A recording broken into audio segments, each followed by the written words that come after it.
নমস্কার ও প্রণাম সবাইকে। শ্রাবণ মাস ভগবান শিবের প্রিয় মাস। এই মাসে করা প্রতিটি কাজ পুণ্যময় হয়।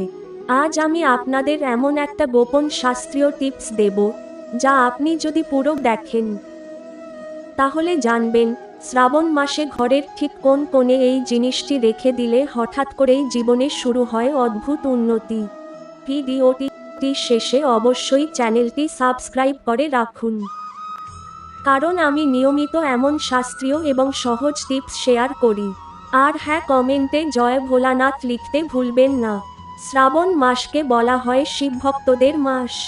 শিব পূজা, উপবাস, পুণ্যের কাজ এই মাসে বেশি করা হয়। শাস্ত্রে বলা হয়েছে এই মাসে ঘর সংসার পবিত্র রাখতে খুব যত্ন নেওয়া দরকার। আর গঙ্গাজল সেই পবিত্রতার অন্যতম প্রধান অংশ। গঙ্গাজল শুধুমাত্র শারীরিক পরিচ্ছন্নতা দেয় না, এটি আধ্যাত্মিক শক্তি বহন করে। গঙ্গাজল অশুভ শক্তি দূর করে, বাড়িতে শান্তি ও সুখ আনে। স্কন্দ পুরাণে গঙ্গাজলকে জীবনের তেজ বলা হয়েছে। আপনারা হয়তো জানেন, শাস্ত্রে তামাকে খুব পবিত্র ধাতু মনে করা হয়। তামায় অ্যান্টিব্যাকটেরিয়াল গুণ রয়েছে, তাই তামার পাত্রে জল বা গঙ্গাজল রাখলে তা দীর্ঘদিন পবিত্র থাকে। তাছাড়া তামা দেবতার ধাতু। অনেক শাস্ত্রে উল্লেখ আছে যে ঘরে তামার ব্যবহার বেশি থাকবে সেই ঘরেই দেবতার আশীর্বাদ বেশি থাকবে। তাই শ্রাবণ মাসে গঙ্গাজল রাখার জন্য তামার পাত্র ব্যবহার করলে ঘরে শুভ শক্তি প্রবাহিত হয়।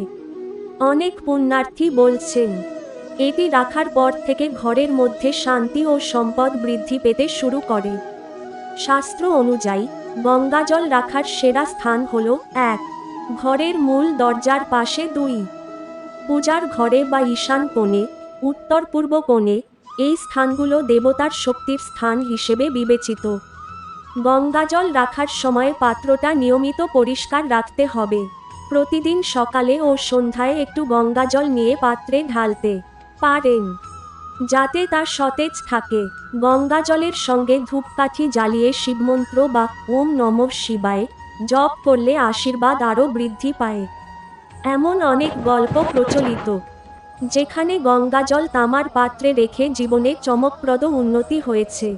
ঘরে অশুভ শক্তি কমে গেছে, রোগবালাই কমেছে, আর মানসিক শান্তি বেড়েছে। যারা নিয়মিত এ পদ্ধতি অনুসরণ করেন তাদের ব্যবসা ও কর্মক্ষেত্রেও সাফল্য আসে। শ্রাবণ মাসে এই পবিত্র কাজ করলে ভাগ্য পরিবর্তনের গতি দ্রুত হয়। তাই গঙ্গাজল ও তামার পাত্রের মিলনে ঘরে সম্পদ, সুন্দরতা ও শান্তি বাড়ে। আপনারা যদি এই ভিডিও থেকে কিছু শিখে থাকেন তাহলে অবশ্যই লাইক দিয়ে জানাবেন।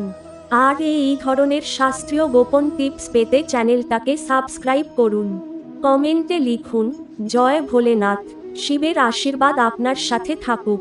পরবর্তী ভিডিওতে আমরা নিয়ে আসব আরও শাস্ত্রীয় ও সহজ টিপস।